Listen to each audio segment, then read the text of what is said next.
Olá, meus caros colegas, sejam muito bem-vindos aqui a essa aula aberta sobre o que todo neuropsicólogo precisa saber em relação à CID-11.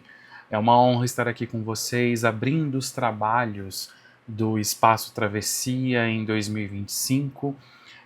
Então, eu sei que hoje é 23 de janeiro, né, o dia que esse vídeo está sendo produzido, mas eu acho que ainda há tempo durante o mês de janeiro para desejar a todos vocês que estão aqui me vendo um feliz ano novo, um ano de trabalhos profícuos, um ano de discussões interessantíssimas, um ano de muitas travessias felizes, comigo, entre vocês, com outros colegas brilhantes da neuropsicologia e das ciências da saúde afins.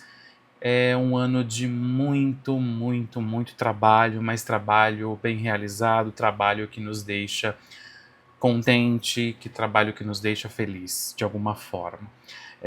Mais uma vez é uma honra estar aqui com vocês, trazendo temáticas, trazendo travessias, trazendo interlocuções com aspectos que, direta ou indiretamente, influenciam o nosso trabalho na clínica, especificamente na clínica neuropsicológica, né? E eu escolhi abrir os trabalhos de 2025 aqui com vocês no Travessia, falando sobre um documento que nós sabemos que existe, nós já estamos ouvindo falar dele pelo menos há uns 3 anos, 2, 3 anos, de maneira mais intensificada, e que tínhamos a expectativa desse documento ser oficialmente cobrado, oficialmente colocado de forma legalizada aqui no Brasil a partir do dia 1º de janeiro deste ano, né, de 2025. Mas no dia 23 de dezembro recebemos a notícia de que seria revogado esse prazo, seria revogada essa implantação oficial desse documento aqui no Brasil e postergado para 2027, para janeiro de 2027. Qual documento que se trata? É a CID-11, a Classificação Internacional das Doenças, na sua 11ª edição. E muitas coisas têm se falado entre nós, neuropsicólogos, em relação a como nós vamos proceder à codificação das hipóteses diagnósticas que a gente coloca no laudo, quais são as mudanças que a CID-11 implanta na sua forma de catalogar os transtornos neurológicos, neuropsiquiátricos, e assim a gente se ambientar com essa nova codificação. Se é obrigatório ou não nós utilizarmos a CID-11, ou seja lá quaisquer manual de classificação de transtornos mentais, de transtornos neuropsiquiátricos, e muitos debates surgiram, muitas dúvidas persistiram, apesar de a gente ter ouvido falar cada vez mais da CID-11. Então hoje a minha fala aqui com vocês ela vai se dividir em 2 momentos. Um primeiro momento é para a gente discutir qual é a origem da CID-11, o que a legislação brasileira fala sobre a classificação internacional das doenças e qual é o papel de nós psicólogos, nós profissionais de saúde que estamos ali elaborando o documento psicológico, estamos elaborando um laudo baseado em uma avaliação neuropsicológica na grande maioria das vezes, qual é o nosso papel, né? Qual é a nossa obrigatoriedade em relação ao uso ou não da CID-11, do DSM, entre outros documentos importantes que a gente fica sabendo. Então eu vou trazer um pouquinho de legislação para vocês, quais são os ordenamentos jurídicos que nos embasam ou não nessa utilização da CID, do DSM, e o que de fato é ou obrigatório ou recomendável na nossa prática. Num segundo momento, eu vou mostrar para vocês, já temos aqui em atividade um site em língua portuguesa, no português brasileiro, da CID-11 para consulta pública. Esse site ele é hospedado pela Organização Mundial da Saúde, ele já está em hospedagem, né, para a gente acessar em qualquer momento desde 2019, ele tem sido remodelado, mas desde 2022, na verdade, a grande parte dos termos, grande parte da tradução que foi feita em relação ao original do inglês, ela já está praticamente pronta e disponível para acesso gratuito no site da OMS, que depois eu vou passar para vocês e vou mostrar aqui para vocês como que é a estrutura desse documento, né, que está ali de forma virtualmente acessível.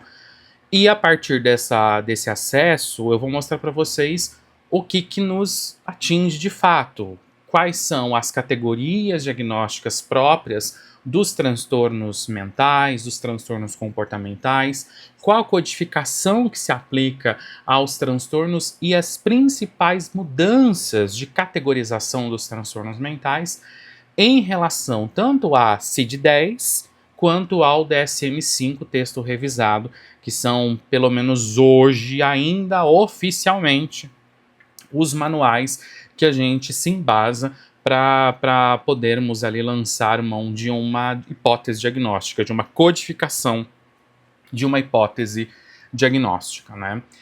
Então esse aqui vai ser o nosso segundo momento de fala nessa aula aberta que eu estou gravando para vocês aqui.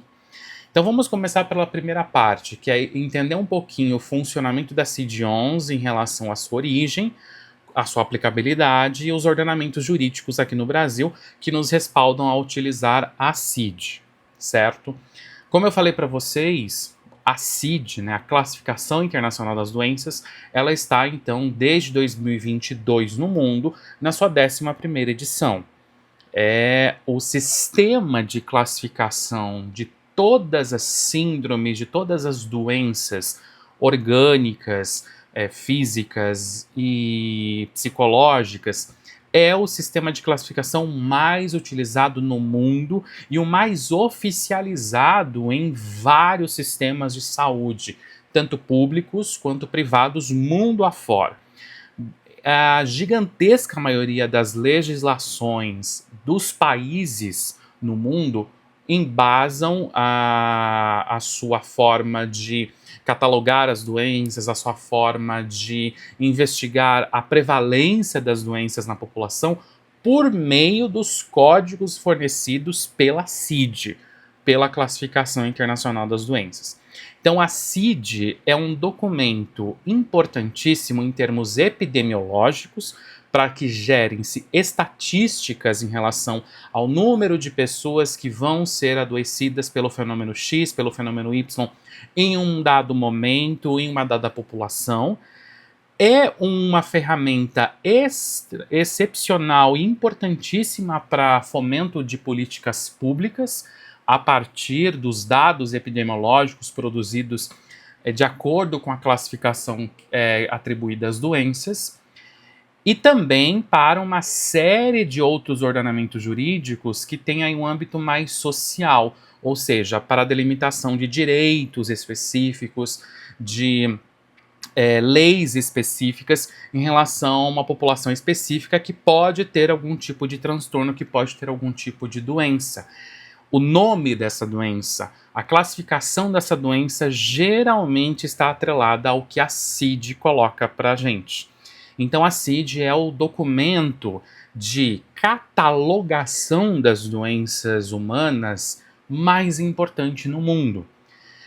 E tanto é que ela é feita por uma equipe de mais de 80 mil profissionais da área médica, especificamente, organizados, chefiados pela Organização Mundial da Saúde, pelo órgão máximo de representação, pela autarquia máxima de representação pública da saúde no mundo, que é a OMS. Então é o documento, entre outras palavras, que a gente precisa mais respeitar na nossa prática. A CID. E a CID está na sua 11ª edição no mundo e em vigor oficialmente pela legislação brasileira entrará a partir do dia 1º de janeiro de 2027, certo? A gente ouve muito falar da CID, mas a gente não se aventura a estudar a CID, nem na nossa faculdade, nas nossas especializações em neuropsicologia ou em outras áreas da saúde mental. A gente ouve falar da CID, mas aquele manual diagnóstico que a gente mais estuda é o DSM, o Manual Estatístico e Diagnóstico dos Transtornos Mentais. Existe Existem algumas diferenças importantes entre CID e DSM, diferenças muito importantes. Mas a primeira delas é que CID é a classificação de todas as doenças humanas, que tem um capítulo específico para os transtornos mentais, enquanto o DSM é um manual estatístico e diagnóstico exclusivo para os transtornos mentais, para os transtornos comportamentais. Outra diferença importante, a CID, ela é organizada, ela é feita, ela é produzida pela OMS, Organização Mundial da Saúde, a autarquia máxima de representação da saúde no mundo. Enquanto o DSM, veja, né, a OMS tem representantes de muitos países, muitos deles dos Estados Unidos, mas não exclusivamente dos Estados Unidos. Enquanto que a produção, a elaboração do DSM é centrada pela Associação Americana de Psiquiatria, pela APA, certo? Então nós temos, sim, componentes, membros que fazem parte da APA que são de outros países, mas a gigantesca maioria são de membros norte-americanos. Assim sendo, o DSM ele acaba sendo um guia importantíssimo de estudo, um guia importantíssimo de consulta aos profissionais de saúde que trabalham mais especificamente com a saúde mental, mais especificamente no âmbito da psiquiatria e no âmbito da neurologia, certo? Só que tem uma abrangência mais restrita do que a CID. Primeiro, porque não vem de um órgão oficial de governo ou de uma autarquia multilateral como é a OMS, vem de um órgão específico de uma nação, de uma classe profissional de uma nação, que é a Associação Americana de Psiquiatria, e não se trata, por causa disso, do único manual de transtornos mentais que a gente tem no mundo. A gente tem manual de transtornos mentais na França, a gente tem manual de transtornos mentais na Alemanha, feito por psiquiatras alemães, feito por psiquiatras franceses. A gente tem alguns manuais diagnósticos baseados na psicopatologia fenomenológica. A gente tem alguns manuais de transtornos mentais baseados em abordagens psicodinâmicas. E a gente tem o DSM, que é baseado numa lista, numa categorização, numa listagem de sinais e sintomas observáveis, onde se categorizam transtornos mentais a partir desse conjunto de sinais e sintomas, que é o que a APA coloca. Então, o DSM não é a única fonte diagnóstica e estatística de catalogação dos transtornos mentais no mundo, mas ela é a mais utilizada. E pelo respaldo da APA, é a mais, entre aspas, né, respeitada, a mais recomendada para aprofundamento e para estudo. Então temos essa importante diferença entre DSM e CID aqui.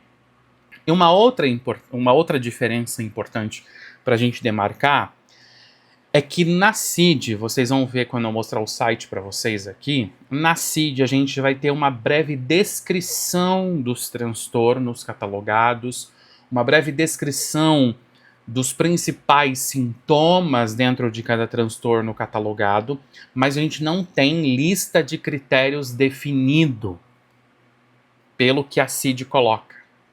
Essa lista de critérios bem definidos, com uma explicação sobre diagnóstico diferencial, curso e desenvolvimento e etiologia, a gente vai encontrar mais no DSM.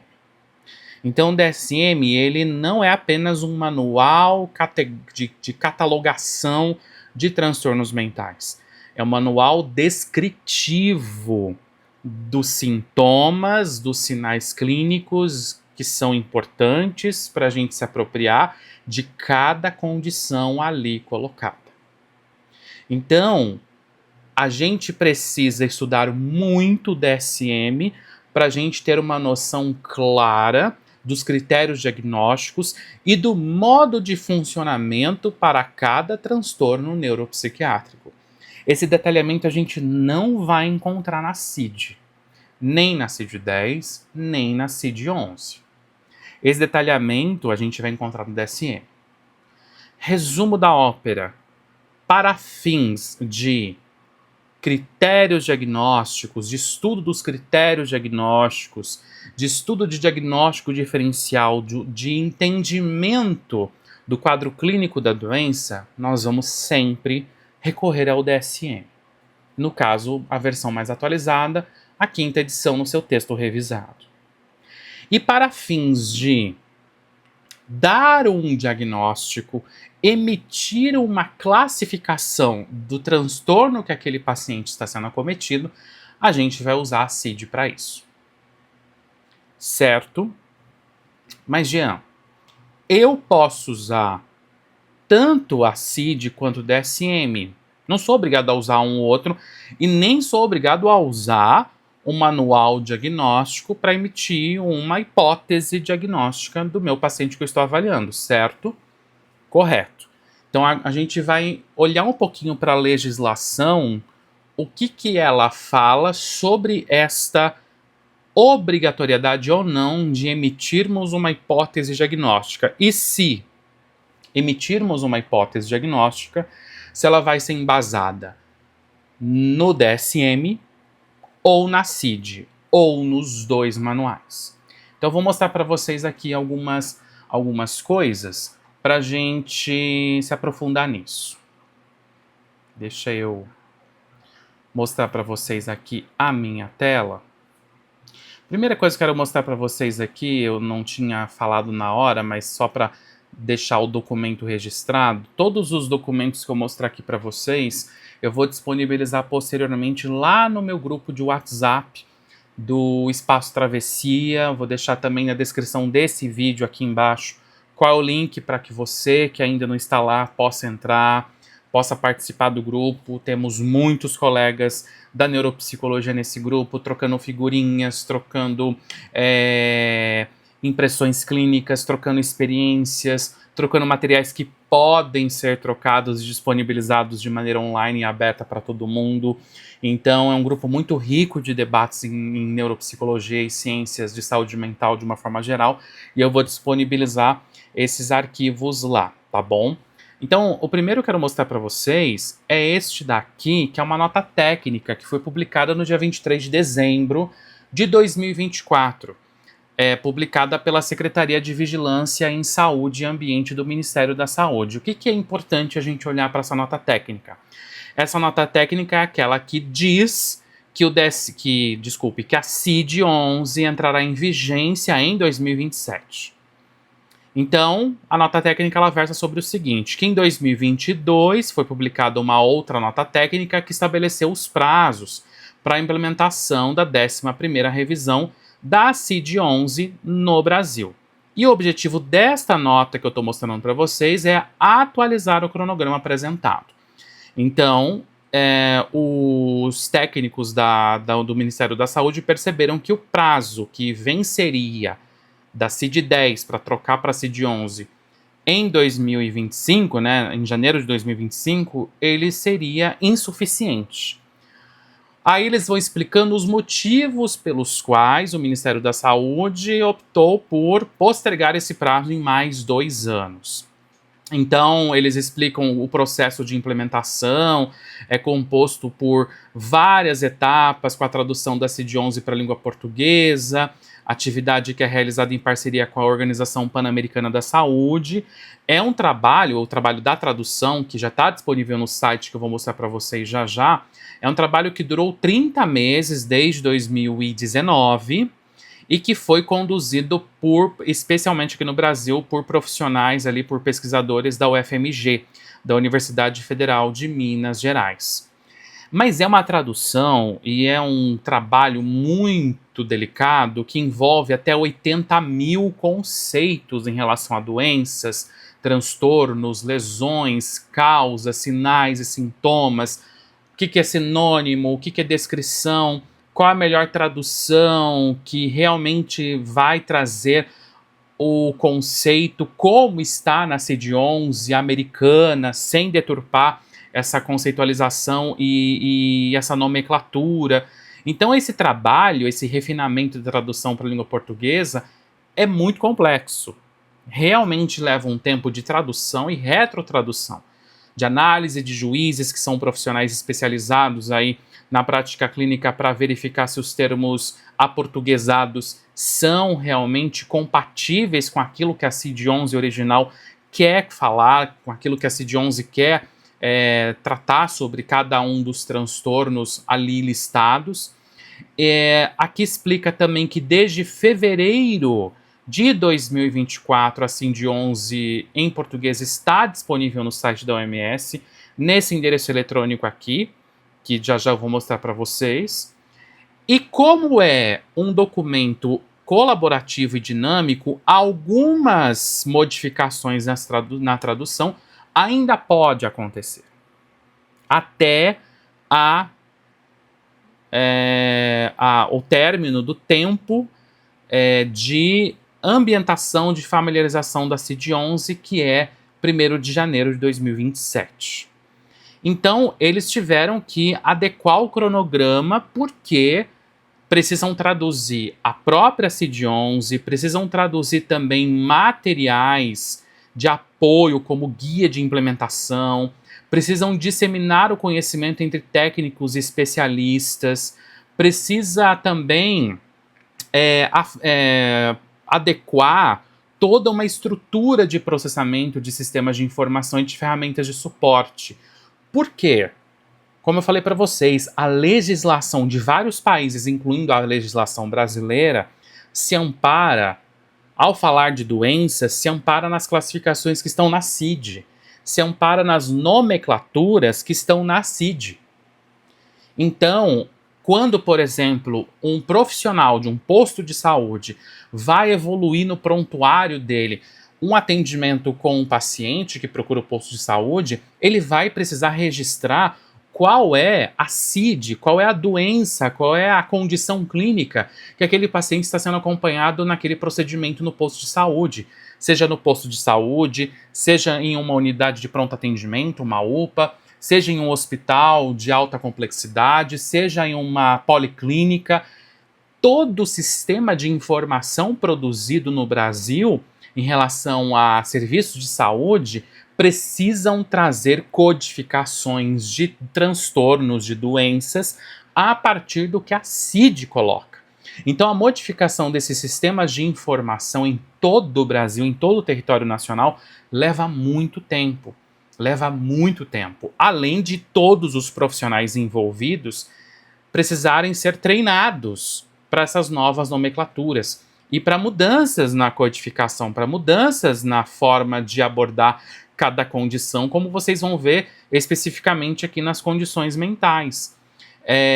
Então, precisa capacitar usuários, precisa trazer essas inovações, investir na formação e treinamento dos profissionais para que possam utilizar de forma eficaz a nova classificação e o sistema de codificação.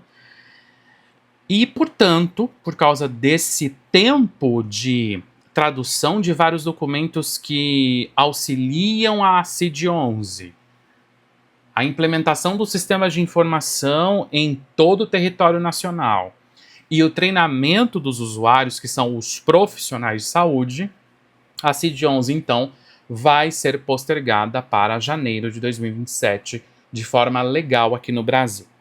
Certo? Agora vamos para uma segunda discussão, que é mais específica a nós, psicólogos, a nós profissionais da psicologia, que utilizamos aqui os manuais de diagnósticos, né, os manuais estatísticos de diagnósticos de transtornos mentais, seja o DSM, seja a CID. Primeira coisa, a partir do processo de trabalho que a gente executa com o nosso paciente, a gente precisa, no nosso documento psicológico, seja ele um laudo, seja ele um parecer, seja ele um atestado, a gente precisa trazer o nome que está escrito daquele transtorno no DSM ou na CID nesse documento psicológico. o que o nosso Conselho Federal de Psicologia apregoa de acordo com a resolução mais atual, que é de 29 de março de 2019, que é a resolução que institui as regras para a elaboração de documentos escritos produzidos pelo psicólogo no exercício profissional. Essa resolução a gente precisa conhecer ela de cabo a rabo, mas eu vou focar aqui nos pontos relacionados ao diagnóstico, a elaboração, a produção e a descrição documental de um diagnóstico nosológico, ou seja, de um diagnóstico baseado em uma categoria nosológica que está descrita em um manual diagnóstico, seja ele a CID, seja ele o CID ou seja ele o DSM. O que essa resolução ela fala pra gente? Então, deixa eu achar aqui certinho onde que ela vai tratar isso. Vamos, então, entender uma coisa em relação ao diagnóstico. Quando essa resolução fala, por exemplo, da elaboração do atestado, é um documento psicológico que a gente pode ou não colocar ali um diagnóstico. O que a resolução do CFP fala? Então, vamos aqui para a linha 5 do parágrafo 6º da resolução. Descrição das condições psicológicas do beneficiário do serviço psicológico, advindas do raciocínio psicológico ou processo de avaliação realizado respondendo à finalidade deste. Agora prestem atenção aqui, ó. Quando justificadamente necessário, fica facultado ao psicólogo o uso da classificação internacional de doenças ou outras classificações de diagnóstico científicas e socialmente reconhecidas como fonte para enquadramento de diagnóstico. A Resolução 06/2019 do Conselho Federal de Psicologia, então, nos dá o poder de decidirmos se vamos colocar um diagnóstico no nosso documento baseado na CID ou no DSM, ou se não vamos colocar. É facultado ao psicólogo. É facultado. Que ele possa escolher ou uma classificação de acordo com a CID, ou uma classificação de acordo com o DSM. É facultado. Quando que eu vou decidir usar? Quando eu justifico. Quando eu tenho parâmetros, quando eu tenho conteúdo, quando eu tenho dados clínicos que justificam eu ter escolhido aquele transtorno, aquela classificação, aquela nosologia para colocar no meu documento psicológico. E quando é necessário. Então, o diagnóstico nosológico, que é o diagnóstico baseado em um manual diagnóstico, ele não é obrigatório ao exercício do psicólogo. O que é obrigatório ao exercício do psicólogo, que faz uma avaliação psicológica ou neuropsicológica, é a verificação do diagnóstico psicológico. O que é o diagnóstico psicológico? É o mapeamento do funcionamento desse paciente em relação às suas fragilidades, em relação às suas potencialidades, do ponto de vista comportamental, do ponto de vista cognitivo, do ponto de vista social, do ponto de vista emocional. É esse mapeamento de forças e fraquezas de funcionamento cognitivo do paciente. Não é um diagnóstico baseado em uma categoria de lista de sinais e sintomas. Se a gente entrar nessa seara do diagnóstico nosológico, a gente vai ter que utilizar de um manual, seja ele a CID, seja ele o DSM. Mas não obrigatoriamente a gente vai ter que entrar nisso. Então, o poder de decisão é seu, profissional. Aí você vai ter que ver, isso é tão importante na avaliação neuropsicológica especificamente, qual é a demanda do seu trabalho, qual a finalidade daquela avaliação que você está fazendo. Porque muitas vezes essa finalidade ela recai sobre a implicação no uso de serviços públicos ou privados de saúde, na implicação da busca de direitos específicos para aquele paciente a partir da sua condição clínica. E aí, muitas vezes, para que esse encaminhamento se faça necessário, você vai precisar utilizar de um diagnóstico nosológico.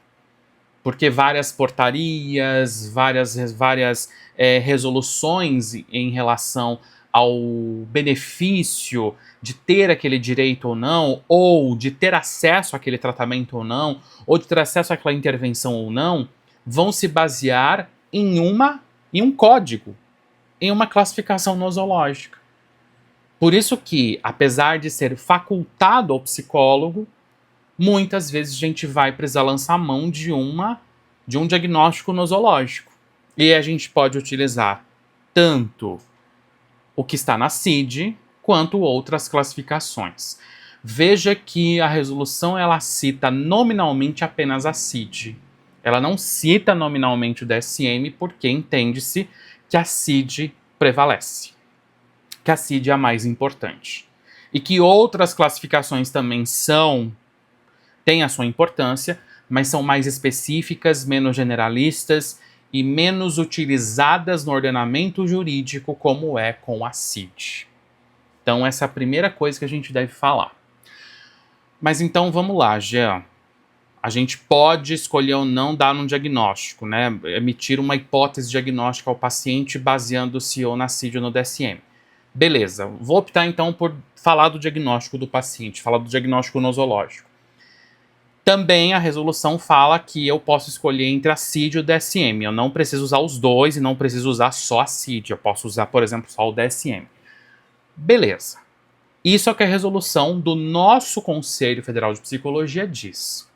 Mas a gente precisa entender o seguinte: nós precisamos obedecer às resoluções do nosso Conselho de Classe, do CFP, mas também precisamos estar respaldados por leis, por ordenamentos jurídicos que estão acima dos conselhos de classe, dos conselhos profissionais.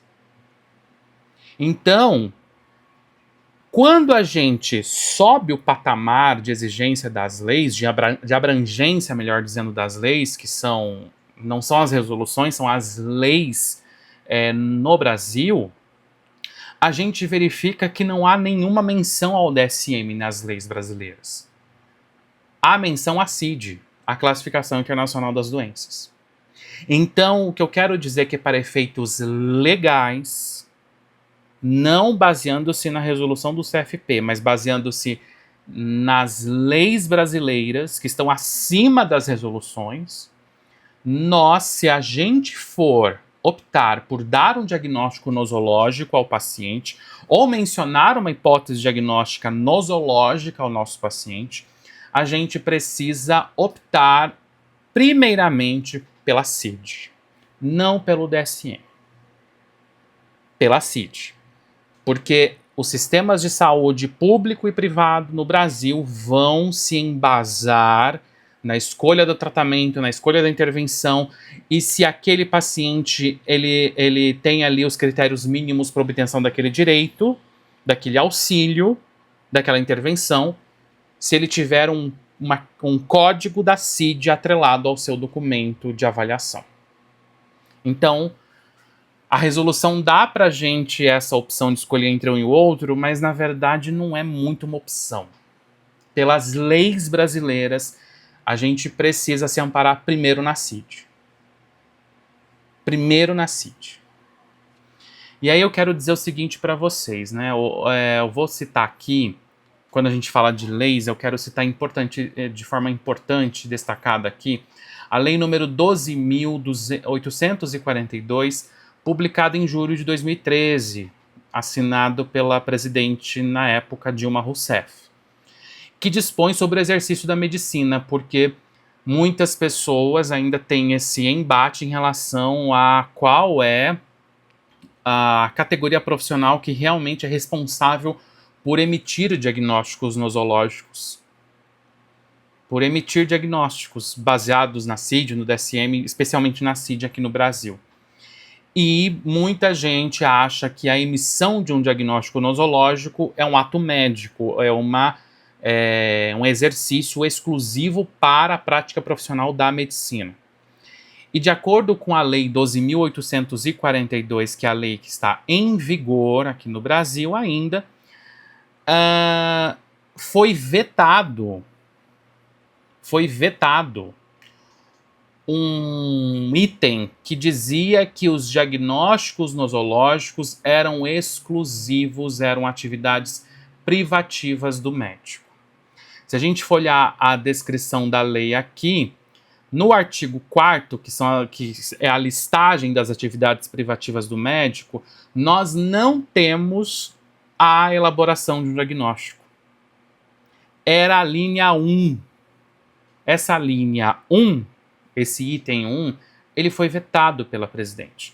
E aí quando a gente olha aqui na lei as mensagens de veto, o que então tem a explicação em relação ao inciso 1 do artigo 4º, do 4º artigo da lei, que tinha ali a formulação do diagnóstico nosológico e respectiva prescrição terapêutica. De novo, esse inciso 1 foi vetado. E aí, qual é a razão do veto? Por que foi vetado esse inciso 1 em relação às atividades privativas do médico? Porque o texto inviabiliza a manutenção de ações preconizadas em protocolos e diretrizes clínicas no SUS e em rotinas e protocolos consagrados nos estabelecimentos privados de saúde. Então, de acordo com a presidente, com os técnicos que auxiliaram a presidente na análise dessa lei, esse inciso 1, que daria exclusividade ao médico para fazer diagnósticos nosológicos, inviabilizaria o trabalho de outros profissionais, de profissionais de outras classes profissionais, sendo eles todos profissionais de saúde. Então, a formulação do diagnóstico nosológico, a partir desse veto, não é exclusividade,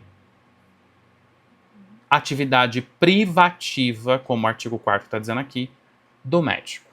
Então esse é um ponto super importante para a gente se embasar em relação a alguém que queira questionar por que estamos aí dando diagnósticos baseados na CID e no DSM. Ele não é atividade privativa do médico. Ah, mas pode existir alguma resolução do Conselho Federal de Medicina que diz que a emissão de diagnóstico é ato médico. Pode até existir, mas a gente precisa lembrar da hierarquia das leis aqui no Brasil. Nenhuma resolução de um conselho de classe profissional deve se sobrepor a uma lei. Assim como nenhuma lei elaborada pelo Poder Legislativo no Brasil pode ser superior à Constituição Federal. Então nós temos que respeitar principalmente a Constituição Federal, em segundo lugar na hierarquia as leis brasileiras, e em terceiro lugar as resoluções dos nossos conselhos específicos de profissão. Então, se existe uma resolução do Conselho Federal de Medicina que apregoa o diagnóstico nosológico como ato médico exclusivo do médico, essa resolução ela está equivocada. Porque a Lei 12.842 de julho de 2013 institui que diagnóstico nosológico não é ato privativo do médico. Portanto, nós estamos liberados, nós temos a possibilidade, nós temos o poder decisório de incluir ou não na nossa avaliação, no nosso documento psicológico, no nosso laudo, um diagnóstico nosológico. Optando por escolher um diagnóstico nosológico, a gente vai optar primeiro pela CID e como uma corroboração, com uma forma de dar ali mais argumentação à nossa hipótese, a gente pode também incluir a nomenclatura que está no DSM. Já que o DSM ele é mais específico, ele é mais detalhado na descrição dos sinais e sintomas de um transtorno mental. Mas a gente precisa citar, se a gente quiser fazer o diagnóstico nosológico, a gente vai citar a CID. Certo, Jean, mas a partir dessa nota técnica, que foi publicada no final de 2024, que diz que a CID-11 ainda não está valendo legalmente aqui no Brasil, só vai valer em 2027. Então a gente está sob a vigência da CID-10. A gente vai ter que citar a CID-10? A resposta é sim. A gente ainda precisa citar a CID-10 na nossa documentação, na elaboração dos nossos documentos, porque é a classificação vigente aqui no Brasil, que ainda está em vigência em todo o ordenamento jurídico aqui no país. Mas qual é a minha recomendação? A gente se ampara legalmente usando a CID-10 e comenta abaixo que existe também critérios atendidos de acordo com o DSM-5 para essa categoria X e para fins de atualização e para fins futuros de adequação à CID-11, de acordo com a CID-11, esse é o diagnóstico possível. Então, já você quer dizer que a gente vai ter que trazer 3 nomenclaturas do nosso laudo neuropsicológico? Não necessariamente. Eu estou dizendo da forma mais completa possível que, se você trouxer a CID, você vai ter que citar a CID-10, porque ela ainda está em vigência. Mas para você também manter a imagem profissional de estar se atualizando em relação às normativas, em relação aos sistemas de classificação de transtornos mentais no Brasil e no mundo, você já pode fazer uma referência à CID-11. Na CID-10 é esse código, na CID-11, que está ainda em processo de implantação no Brasil, a gente vai trabalhar a partir dessa nomenclatura, e pelo DSM, que traz de maneira mais detalhada os critérios diagnósticos, a gente vai colocar essa nomenclatura aqui. Certo? Se você quer ser econômico, eu quero colocar um diagnóstico nosológico, mas eu não quero ficar pilhando ali, colocando uma pilha de categorias diagnósticas no laudo, então opte pela CID-10, que é o documento legal, oficial e ainda em vigência no Brasil, e que ele tem maior poder do que o DSM em relação à legislação brasileira. Tá? Mas de uma forma completa, CID-10, CID-11 e DSM-5. Certo? Mas sempre se apegando ao fato de que não é obrigatório ao psicólogo a colocação de um diagnóstico nosológico. É facultado. A nossa obrigação é a emissão de um diagnóstico psicológico. Certo? Agora vamos para o segundo momento dessa minha fala com vocês, que é a apresentação da própria CID-11. O que a gente precisa entender em relação à as novas codificações, as novas distribuições de códigos dos transtornos mentais na 11ª edição da CID. Então, o que eu vou trazer para vocês? Aqui está o site da CID-11 já traduzido para o português. Então, se a gente olhar aqui no canto direito do site, da tela aqui do site, a gente vai ver que já tem tradução para o arábico, para o tcheco, para o inglês, para o espanhol e para o português, entre outras línguas aqui. Então a gente vai escolher a tradução para o português e a gente vai encontrar essa tela aqui. Onde que a gente vai focar para a gente entender a codificação dos transtornos? A gente vai olhar para o canto esquerdo, aqui onde tem essa árvore aqui de terminologias, onde está aqui CID-11 para estatísticas de mortalidade e morbidade. A gente vai clicar nessa flechinha porque ele vai abrir todos os capítulos. São 26 capítulos em relação à classificação das doenças humanas. Nós temos classificação de neoplasias, como é o capítulo 2, nós temos classificação de doenças do sistema visual, como é o capítulo 9, mas o capítulo que vai mais nos interessar aqui é o capítulo 6, transtornos mentais, comportamentais ou do neurodesenvolvimento. Este é o capítulo que a gente vai focar aqui. Então a gente vai clicar aqui na flechinha para abrir esse galho dessa árvore da CID-11, e a gente então vai se deparar com todos os transtornos mentais, comportamentais ou do neurodesenvolvimento listados nesse capítulo 6, certo?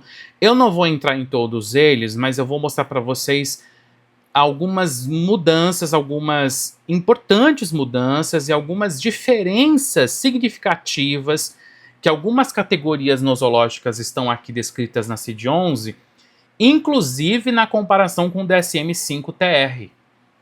Então, há uma mudança já muito grande em relação à CID-10, mas também tem diferenças importantes em relação ao DSM mais atual, que é o DSM-5-TR.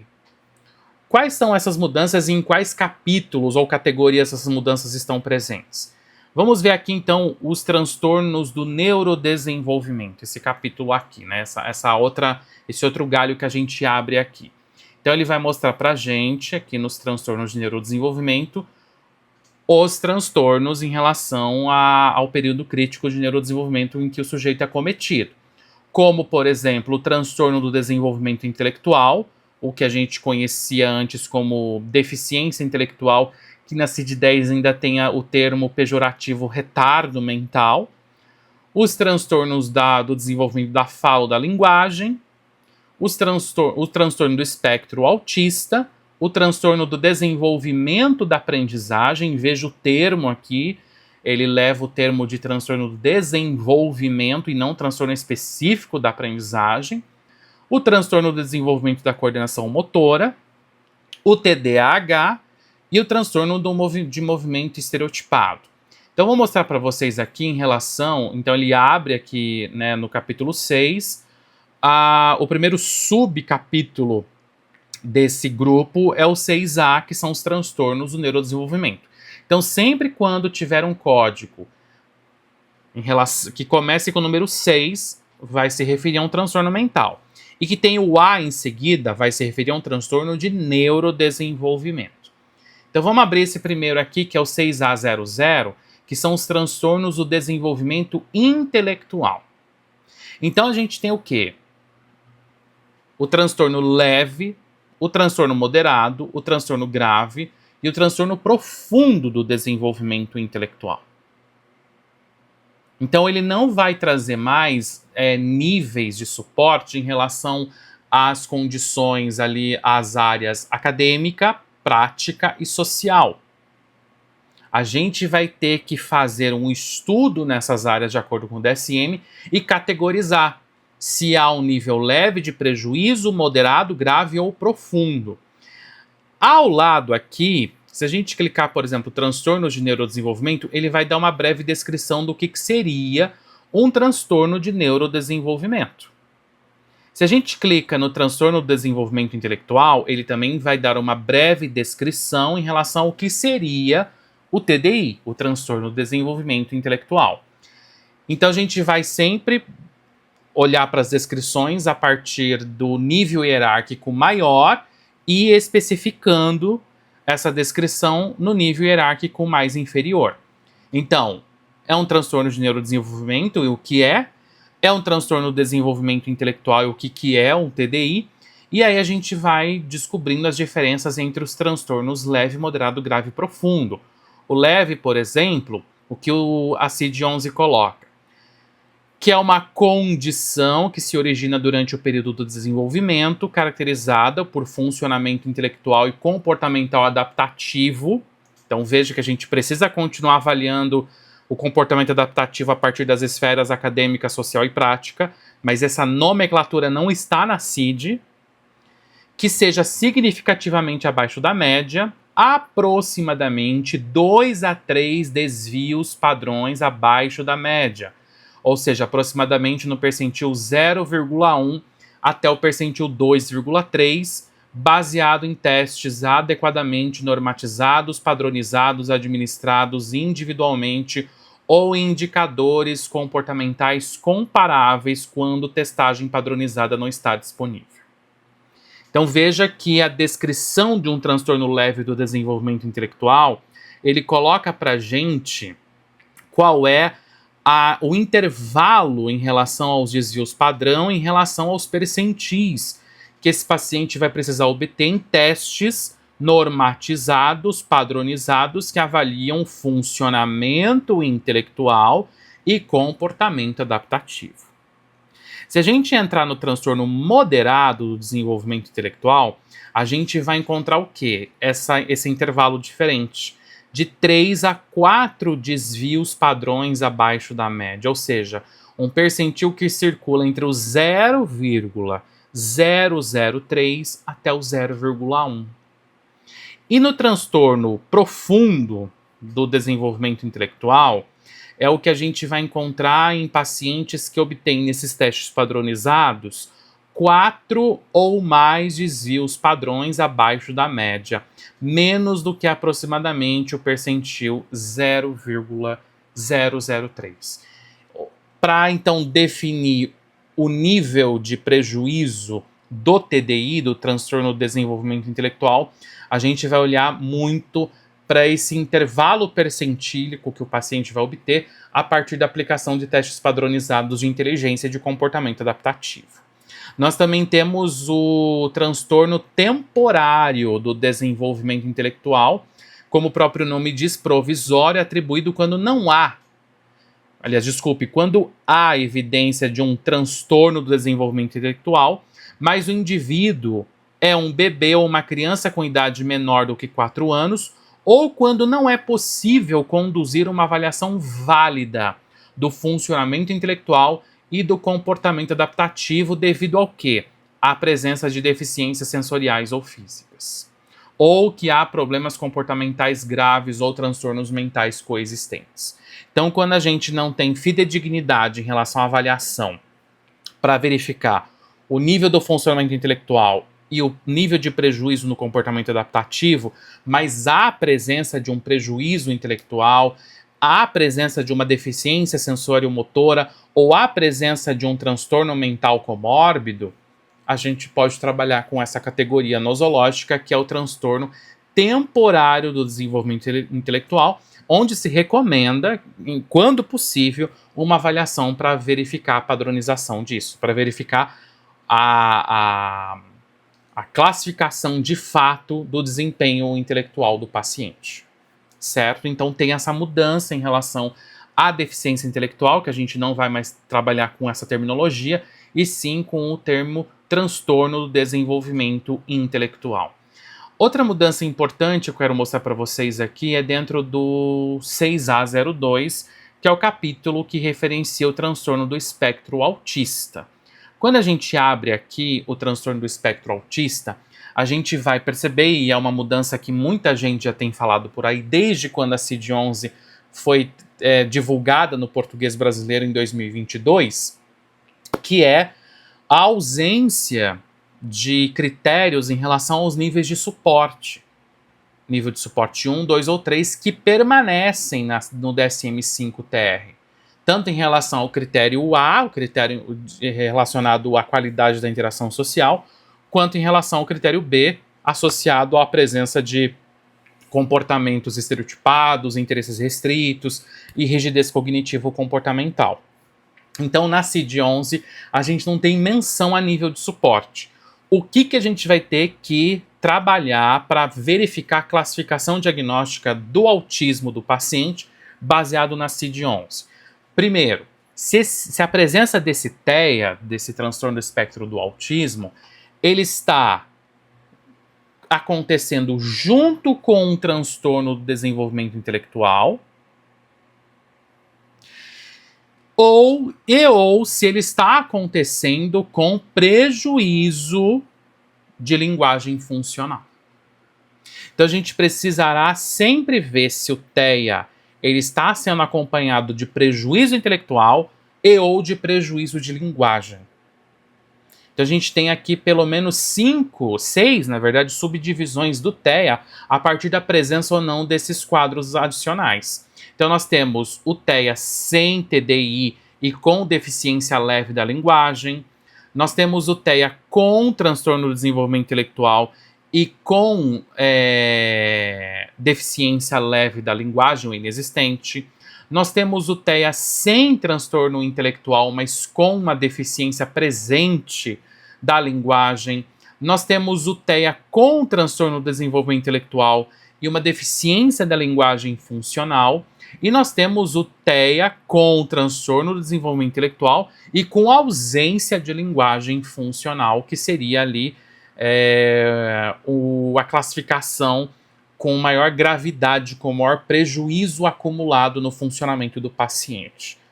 Então a gente precisa avaliar na classificação diagnóstica de um transtorno do espectro do autismo sempre inteligência, capacidade intelectual, olhando tanto para o comportamento adaptativo quanto para raciocínio e para eficiência intelectual, quanto para comportamento adaptativo.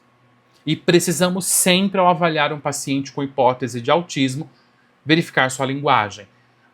Se há presença de linguagem funcional, se há uma deficiência no uso dessa linguagem funcional e se há uma deficiência leve ou se há uma deficiência moderada importante que compromete o uso da linguagem. Quando a gente fala aqui de linguagem funcional, a gente precisa verificar muito o componente pragmático da linguagem específico, certo?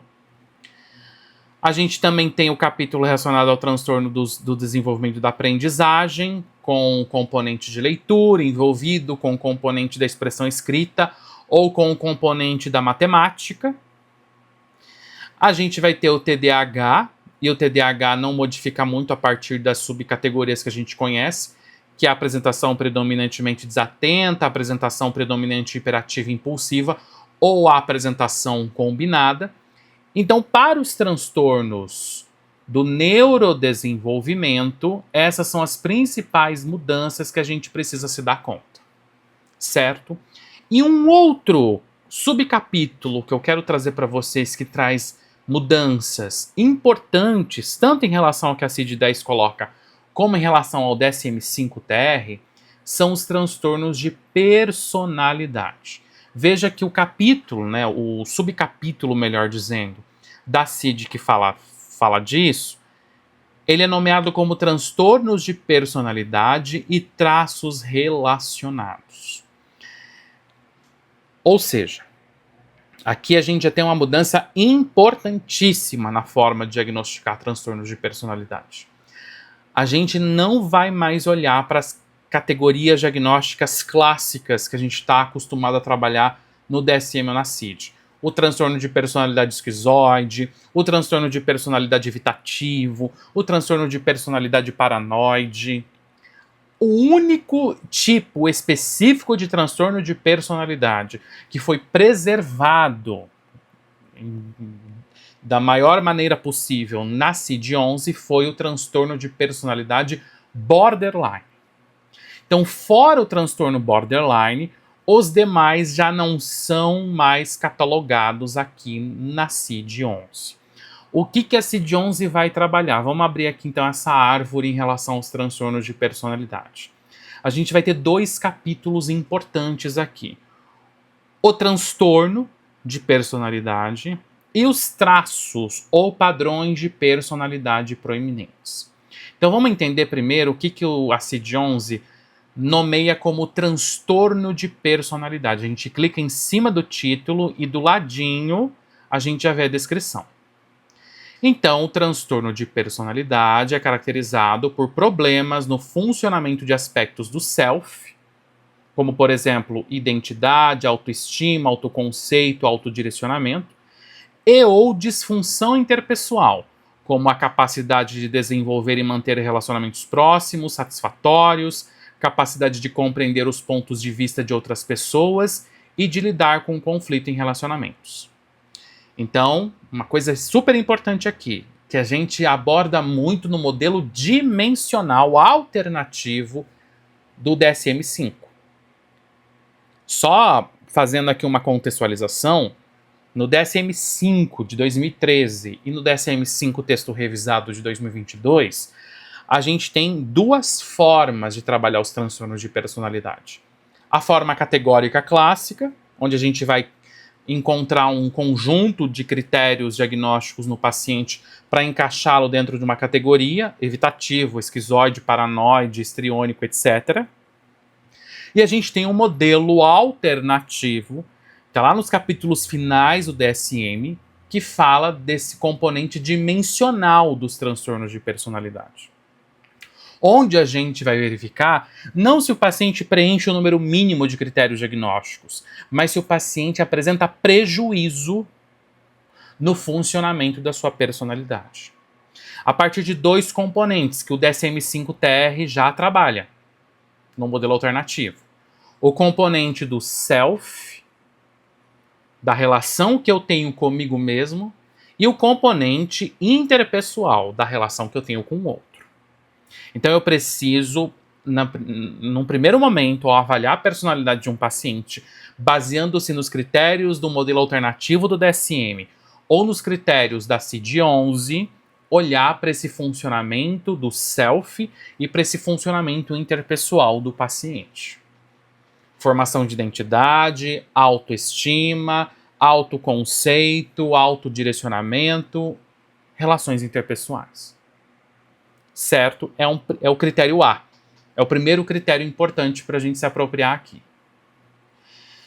E que essas disfunções, tanto do self quanto das relações interpessoais, persistem durante um longo período de tempo. A CID-11 coloca aqui um exemplo que dure 2 anos ou mais. A perturbação é evidenciada por padrões de cognição, experiência e expressão emocional e comportamento que são mal adaptativos. Por exemplo, inflexíveis ou mal regulados. E evidenciada por uma série de situações pessoais e sociais. Não está limitada ao desempenho de apenas um papel social do paciente, ou não está limitado apenas a uma relação pessoal do paciente. Traz prejuízo a vários papéis que esse paciente ocupa no seu meio. Os padrões de comportamento que caracterizam o distúrbio não são adequados ao estágio de desenvolvimento e não podem ser explicados primariamente por fatores sociais ou culturais, incluindo, por exemplo, o conflito sociopolítico. Então veja que é uma mudança importante em relação à forma clássica de diagnosticar transtornos de personalidade que a CID-10 tem e que o DSM-5, na forma categórica, mostra pra gente. Transtorno de personalidade é um prejuízo de self e de relações interpessoais. Então, dado essa característica, vamos ver aqui quais são as subdivisões do chamado transtorno de personalidade. A gente vai se deparar com o quê? Com a mesma coisa que a gente viu no transtorno do desenvolvimento intelectual, com nível de prejuízo.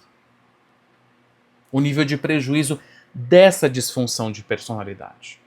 Se é um nível leve, se é um nível moderado ou se é um nível grave. E a gente vai, a partir da descrição que tem aqui na CID e a partir da nossa avaliação, obviamente, verificar quantos papéis sociais estão prejudicados, que essa personalidade do paciente está implicada, quantas relações instáveis esse paciente carrega ou já carregou na sua história. Qual é o nível de perturbação, o nível de comprometimento na formação da sua identidade que esse paciente tem, ou se a sua autoimagem está condizente com o conceito que ele tem de si, ou se a sua autoimagem está condizente com a realidade. A gente vai precisar fazer uma análise criteriosa do quanto que esse autoconceito, essa autoimagem, essa identidade estão condizentes com a realidade do paciente. E se não estão, o quão prejudicado esse paciente se mantém a partir disso, em relação aos papéis sociais que estão implicados, ou em relação ao número de pessoas, ao conjunto de pessoas que tem uma ausência ou um relacionamento conturbado com esse paciente. Aí a gente vai poder falar se esse paciente tem um nível leve de prejuízo na sua personalidade, moderado ou grave. Então a gente vai trabalhar muito com o conceito de funcionamento da personalidade. Certo? Agora vamos supor que esse paciente ele não tenha comprometimento de self e ele não tenha um comprometimento importante nas suas relações interpessoais. Ele não tem um comprometimento global no desempenho dos seus papéis sociais e poucas relações pessoais desse paciente estão comprometidas. Mas tem algumas coisas que chamam a atenção que geram prejuízo a ele. Aí a gente vai ver o que demonstra o capítulo dos traços ou padrões de personalidade proeminentes. Então, o que fala sobre os traços aqui? São qualificadores de domínio dos traços. Podem ser aplicados aos transtornos uma dificuldade de personalidade para descrever as características da personalidade do indivíduo que são mais proeminentes e que contribuem para a perturbação da personalidade. Domínios de traços são contínuos, com características normais de personalidade, em indivíduos que não têm transtorno ou dificuldade de personalidade. Esses domínios não são categorias diagnósticas, mas representam um conjunto de dimensões que correspondem à estrutura subjacente da personalidade. Podem ser aplicados tantos qualificadores de domínio de traço quando forem necessários para descrever o funcionamento da personalidade. Então, o que esse capítulo fala pra gente aqui? Que o paciente ele pode ter ou não um transtorno de personalidade, um prejuízo de self, de relações interpessoais, mas pode ser que ele tenha, sendo diagnosticado com um transtorno ou não, pode ser que ele tenha alguns traços ou alguns padrões de personalidade que se realçam mais no seu funcionamento, que trazem mais prejuízo no seu funcionamento. É como se a gente dissesse, não é toda a personalidade dele que está gravemente ou moderadamente comprometida. Existem alguns traços que estão comprometendo mais ainda o seu funcionamento. E a gente pode mapear quais são esses traços a partir de 5 domínios. A afetividade negativa. A afetividade negativa seria o quê? A tendência a experimentar uma gama de emoções negativas. Que um determinado indivíduo pode presenciar, pode vivenciar, com uma frequência e intensidade desproporcionais à situação. É um paciente com labilidade emocional, com baixa regulação emocional, com atitudes negativistas, com baixa autoestima. Essa é a tendência de um paciente que pode ter o traço de afetividade negativa mais proeminente. Nós podemos ter também um paciente que tenha uma dificuldade de distanciamento na sua personalidade, que é a tendência a manter distância interpessoal, um afastamento social e uma distância emocional das outras pessoas. Se essa característica ela se sobrepõe às demais, o paciente leva a esta outra codificação aqui. Então ele pode ter uma dificuldade de personalidade ou um transtorno de personalidade em que sua principal dificuldade é distanciamento. A dificuldade que mais realça-se no seu funcionamento é o distanciamento. Também temos a antissocialidade. Característica central é a desconsideração em relação aos direitos e sentimentos de outros. O autocentramento, a falta de empatia, o senso de ter direitos, a expectativa de admiração dos outros, comportamentos que geram busca de atenção, preocupação com suas próprias necessidades, falta de empatia, insensibilidade em resposta ao sofrimento alheio. São características que podem estar proeminentes na personalidade daquele paciente e que a gente pode codificar com esse código aqui. Certo? A gente vai ter também a desinibição como um domínio importante aqui, relevante. A anancastia, que é o padrão mais obsessivo-compulsivo, é como se fosse o que a gente encontra na descrição no DSM do TEPOC, do transtorno de personalidade obsessiva-compulsiva, de um foco muito estreito no padrão de certo e errado, de um perfeccionismo muito rígido, e o padrão borderline, que é o que eu falei para vocês, que é a única característica categórica específica de personalidade que se manteve na CID-11. O padrão borderline, cujo padrão de distúrbio de personalidade é caracterizado por um padrão pervasivo de instabilidade de relacionamentos interpessoais, autoimagem, afetos, impulsividade nítida. Então, preserva-se muito das características do transtorno de personalidade borderline nesse chamado padrão borderline que a CID-11 contempla aqui. Então, em resumo, a gente vai trabalhar nos transtornos de personalidade baseado na CID-11 com o nível de gravidade desse transtorno, a partir da relação que esse paciente tem com ele mesmo, que é o self, e a partir da relação que ele tem com o outro, que é a dimensão interpessoal. E se, além disso, existem dificuldades específicas nessa personalidade, dificuldades mais proeminentes, sejam elas de afetividade negativa, de distanciamento, de antissocialidade, de desinibição ou de anancastia, ou se perfazem ali um padrão borderline de funcionamento. Certo? Então, eu demonstrei de maneira mais específica para vocês aqui essas duas categorias, porque são as mais diferentes na apresentação delas em relação ao DSM-5 e em relação à CID-10. Então é isso que vai chamar bastante a atenção da gente aqui no trabalho com a CID-11, certo? Então, eu espero que vocês tenham gostado dessa aula aberta.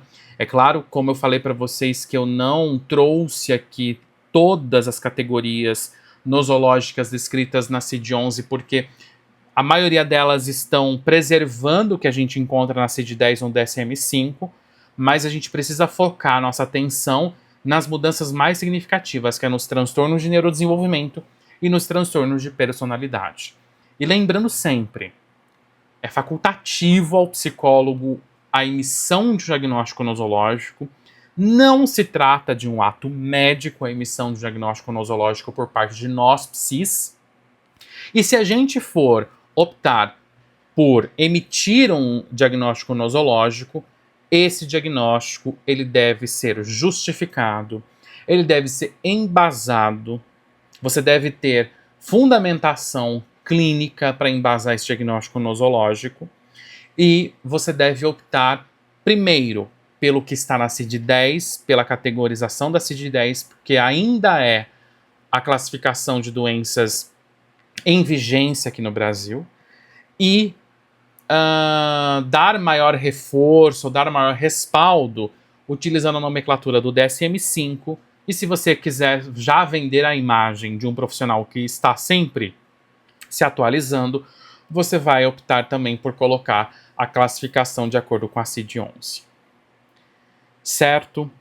Então, se ficou alguma dúvida, se teve algum ponto aqui que eu não esclareci completamente, ou que faltam ainda algumas informações específicas, coloquem aqui nesse vídeo seus comentários, suas dúvidas, outros pontos que vocês acham relevantes para a gente discutir a partir dessa temática.